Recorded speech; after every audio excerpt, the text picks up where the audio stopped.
Egyptian-based Marseille Tarot in the woodblock style. You what? Was my first thought when I recently stumbled across this tarot on Amazon, and now that I have it in my hands, I would love to share this tarot with you today.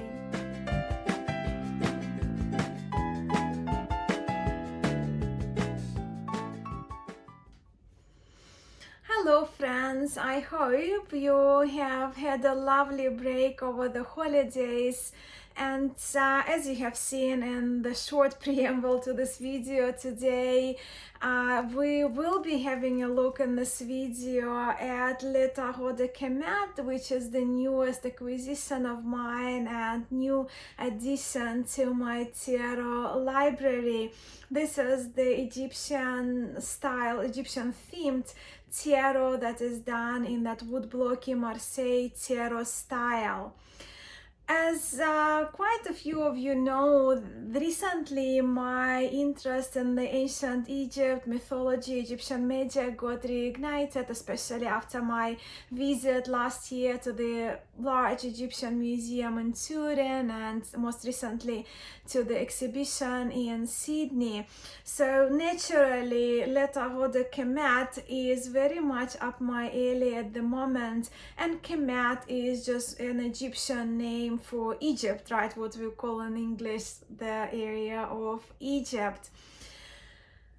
But actually, when I first saw a few of the cards from this tarot on Amazon, what drew my attention first was not actually my interest in Egypt and Egyptian deities, but rather the resemblance I thought Le Tarot de Kemet, the tarot of Kemet, had with the reproduction of Jean Dodal, historic Jean Dodal Tarot de Marseille by the late Jean-Claude FLornoy. And that resemblance I noticed from a few cards in the color choices and the shapes, in the line work, and you will see for yourself. But I have by now persuaded myself that Le Tarot de Kemet, this Kemetic Egyptian themed tarot of Kemet, if not modeled or used Dodal as the prototype, but at least is strongly inspired by this particular restoration of a historic Marseille tarot. I do look forward to hear what you think, whether you see it the same way. And of course, yeah, I've showed you this tarot already, so it wouldn't be me, right, if we didn't include a dose of geeking out on Marseille to this particular video. So of course, we will be having a look at these two tarots today side by side. This tarot of Kemet is the mages only deck, so it's not going to be that long, but you know me. Yeah, we'll have a look and we'll kind of briefly talk about deities that have been chosen for the trumps for the cards of the major arcana. So yeah, let's have a closer look at these two tarots, beginning with this one. We'll just chat about this one a little bit since it's a walkthrough, so I'll share the back, the sizing and all the usual stuff, and then we'll place the trumps from both of these decks side by side. And here it is, Le Tarot de Kemet, and this book, deck and book set is created by Iris Cantine and published by Derby. Not familiar with Derby Publishing, but familiar with the French editions Tridaniel. Of course, it's all in French. As you can see, the back of the box is in French. Let me just move the box aside. It comes with very substantial guidebook, but the guidebook, of course, is in French, so we're not going to spend much time here. But if you do speak French, if you do read French, it's 223 pages, and it's very comprehensive. I haven't looked up much in the guidebook, but as I read with the cards, I may use Google Translator to do so. But in the table of contents, And if you do read French, I'll just flip through, but for me it was the reference just to confirm the deities that are chosen for the trumps of the major arcana. So yeah, that's the book in French, but also the cards, they come in a satin bag, which is a nice touch. It's actually not that bad of a quality, even got the stitching here. Kind of look always on the inside stitching, so it's a great addition, I guess, for the mass market deck. And the cards, they are gilded, that shiny gold gilding, and the cardstock is semi-glossy. They're quite thick cards, but again, we're looking at the major arcana, so you can probably pick up a little bit of glosses. They're not very shiny, but just more, I would say, semi-glossy, with the size being, this is a Los Carabio, so we're familiar with Los Carabio decks, so the standard sizing, which is kind of roughly around the standard tarot size, maybe tiny little smaller, so that's the reference. The cards are much taller and a little bit wider. And when we look at the logo, so the logo is rather in a Tarot de Marseille style, isn't it? But in the center, of course, of the logo here, we do see Eye of the Horus with this backs to be reversible. So of course the Eye of Horus is that symbol of protection and healing. So if you do use your cards for magic, it's kind of already that symbol, that talisman there on the backs of the cards. Let us have a look at the cards themselves. And as I promised, we are looking at them side by side with the major arcana of Jean-Claude FLornoy's Jean Dodal, Tarot de Marseille. And we begin with Le Bateleur, the Magician. Just have a look at both of these Magician cards and have a look especially at the line work. Even in the borders, the line work in the cards, the shapes you see in the head, how the sleeves are done, the depictions of the background landscape, the legs of the table. Just have a look for yourself. How the colors are chosen as well in the sleeve. Just kind of drawing your attention to the shapes, this rounded shapes featured in the sleeve, and then the yellow, the lighter blue, the green, right? So if we look at the clothing, the shapes, the colors, the style, all of that made me convinced that this tarot, this Egyptian-themed Marseille tarot, is pretty identical, minus the Egyptian theme, right, to Jean-Claude FLornoy's Dodal. And that kind of made me, as I mentioned earlier, convinced. I may have convinced myself, but anyway, I'm convinced now, for me, that Jean-Claude FLornoy's restoration of the historic Dodal from the early 1700s not only served an inspiration for this tarot, but the model after which Le Tarot de Kemet was created. Now, I did glance in a guidebook whether Jean-Claude FLornoy's Dodal deck is mentioned. It's not, although the author does mention the Dodal and Noblet being classic Marseille tarots, and she does mention one of the writings or book of Jean-Claude FLornoy's in bibliography.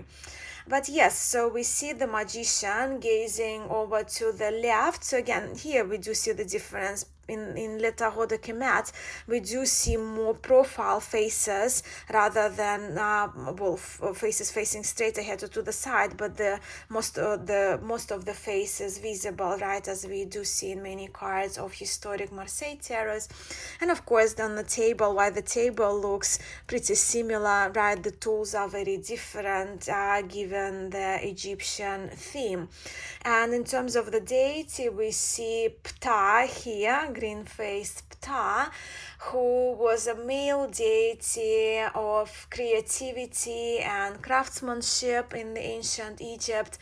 And I think Ptah is rather an appropriate choice for the magician in this tarot. I also mention here, since it's the first card, that in Le Tarot de Kemet, we do see in every card, we do see featuring of Egyptian hieroglyphs associated with each deity that represented in Le Tarot de Kemet, the tarot of the Kemet. So those hieroglyphic references are included in each card. So Arcanum 2 is the Purpose, and our Purpose here is Isis, also seen in profile, and again the inclusion of the hieroglyphic reference. Isis was the female, of course, probably one of the more famous, more known deities of Egyptian pantheon, and she was a female goddess of magic, life, of healing. She was the mother of Horus, the sister and wife to Osiris. And yes, so being a goddess of life, she is that goddess of birth and motherhood. A beautiful card, I think, beautiful depiction in that very Egyptian style. And I think the Egyptian kind of style being added with the woodblock style makes a good combination, or at least to me, to have these cards. The Empress is represented by Hathor, which was one of the main Egyptian female deities, and she is usually associated with a number of attributes, inclusive of her being the goddess of creativity, which is the goddess of music, of art, of dance, the goddess of love, beauty, and fertility. On her shield here, instead of seeing an eagle, as we see in Tarot de Marseille, on the Hathor's shield, we see the sun god Ra, the head of Ra, whose eye she was created from and whose wife she was. We do see as her crown, she's crowned by the sun disk, again the solar goddess associated with the sun god Ra, but also we do see the cow horns here, as Hathor often was represented or depicted or took a form of a cow, and also we see snakes all over a few cards, as you will notice in the tarot of Kemet.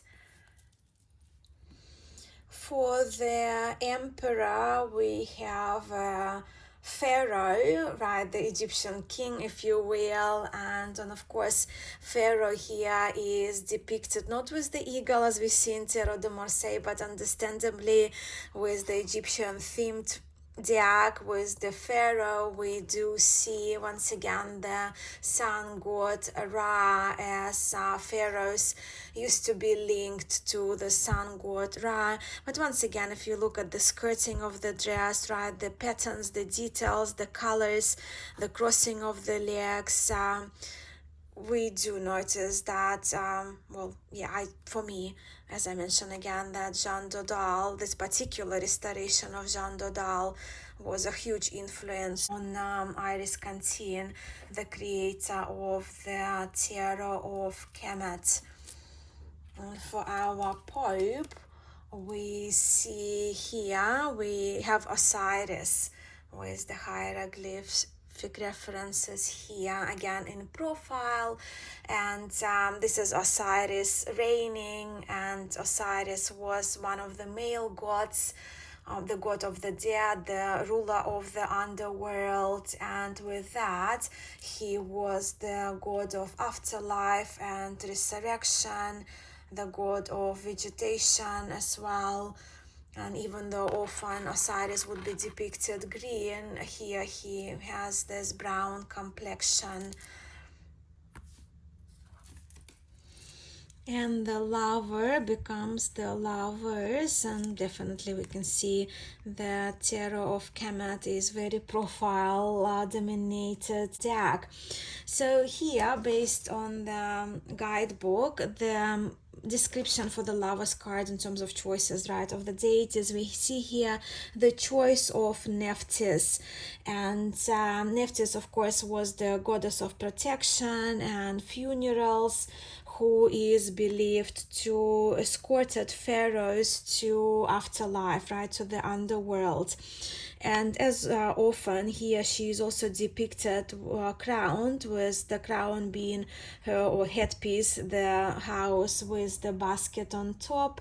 And here in the Lover's card, she is making a choice between the dark god of chaos Set and the god of the underworld Osiris. And we see the Maat, goddess Maat, overlooking the whole scene with the feather falling over in the direction of Nephthys.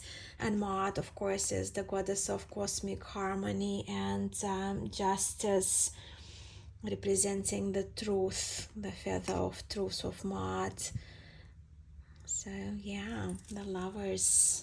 And then we're moving on to Charioteer, which is the Pharaoh. And once again, from the guidebook, the title here, well, the chariot, but the reference is the Pharaoh's initiation. But once again, have a look at the pillars. That's why I'm putting those two decks side by side. So you have a historic reference, right, cleaned out, reproduction, and you have that Egyptian-themed Marseille Tarot. So you have a look at the light blues and greens and the pillars. The curtains are slightly different. So here, kind of more type 1 Tarot de Marseille. This one's more type 2 drapes. But you see where I'm going with that. But I do like that horses also have this feather of mud as well in this chariot card. And now we have the mud for justice. Obvious choice, right? Perfect choice in the Egyptian-themed Marseille Tarot. So yeah, goddess Ma'at. The wings are different from what we see how Ma'at is depicted in Egyptian texts, because they're more like Marseille-ized, right? Tarot de Marseille-like. And but yes, Ma'at in the profile, when the justice, of course, in Tarot de Marseille we usually see facing straight ahead, but it's very typical, right, in depictions of the goddesses and gods of Egyptian pantheon to see them in profile. So yeah, Ma'at, goddess of wisdom, truth, justice, harmony, cosmic harmony, and of course she is the feather here. Also one of the indications, one of the symbols of Ma'at being the judge of the dead, right, the judge of the souls of the dead. And well, yeah, she is, of course, is a feathered goddess with the wings stylized in that Tarot de Marseille style. Once again, if you just have a glance at the draping, the line work of the most part of the gown, you can see that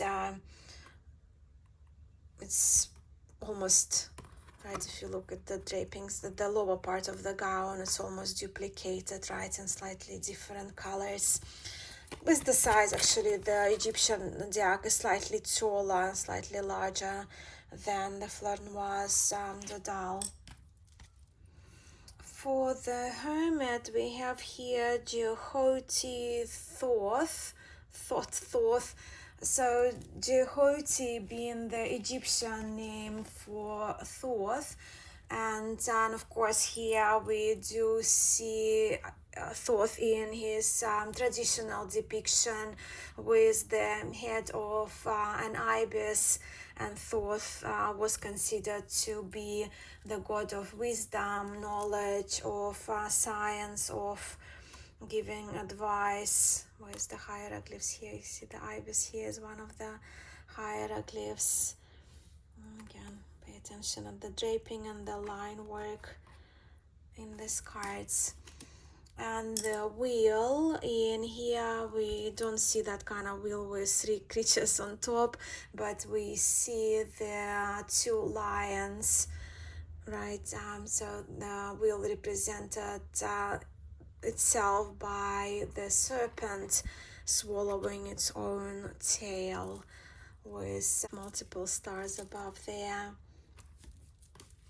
And then for the force, or the strength, we see segments with the sun disc on her head. So Sekhmet is a solar female deity with the lion's head, and she was a daughter also of sun god Ra, and she was a warrior goddess, and also was the healing goddess, the goddess of healing, the goddess of medicine. And for the hangman, the choice that the creator made is the goddess Nut, the goddess of the sky, in that familiar depiction of the shape of her body, with her blue body decorated by the stars. She was believed to be that goddess that contained all the stars of the universe. Actually, one of my favorite goddesses in Egyptian pantheon, Nut.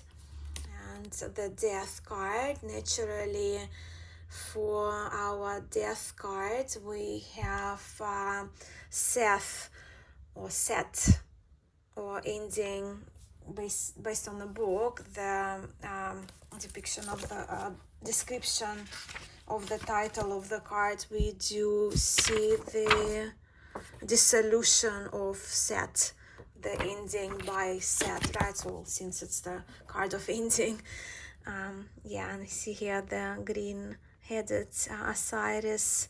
We do see the moon in the Tarot de Marseille style shining over Set, who of course was the god of darkness, chaos, and disorder. And for temperance, the creator, Iris Cantine, chose Nephthys again, the goddess of protection and funerals, possibly for purifying and protection.